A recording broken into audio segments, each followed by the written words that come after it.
Kung pwede nga lang, wag na magpahinga eh. Para makarami. Sulitin yung mga nakaraang araw na hindi kami nagtinda. Marami kami binabayaran eh.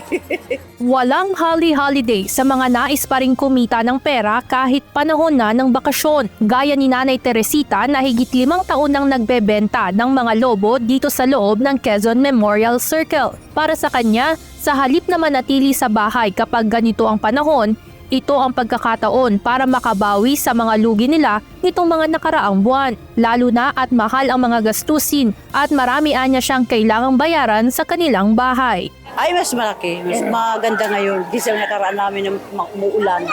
Wala kaming binta. So, babawi kami ngayon. Si Aling Vilma naman na 8 taon nang naglalako ng ice cream. Walang balak magbakasyon kahit isang araw hanggang sa darating na January 1. Pag-uwi na lang anya sa gabi siya bumabawi sa pamilya para makapiling ang mga ito. Kasi ito po yung pagkakataon namin para kumita. Kasi ito po talaga yung talagang kalakasan namin ng pagtitinda. Pag normal po, di naman po kayang paubos yung isang ganyan. Bukod sa kapakanan ng mga namamasyal, nais rin ng pamunuan ng Quezon Memorial Circle na maging oportunidad ang mga ganitong panahon para makarami ng benta ang mga nagtitinda dito sa loob ng parke. Sana po dahil kumbaga araw nila to para kumita. Sana kumita po pare-parehas yung mga vendor natin sa loob. Exclusive naman para sa mga may permit at mga kinikilalang nagbebenta sa loob ng QMC ang buong parke, habang mahigpit namang ipinagbabawal ang pagpasok ng mga outside vendor.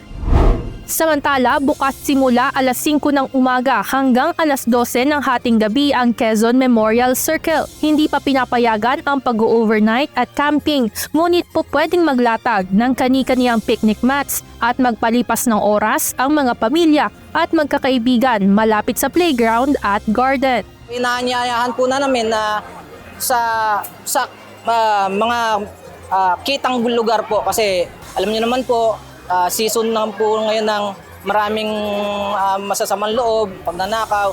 Kung meron naman pong mga ganun na i-encounter, pwede pong mag-report sa ating mga guard.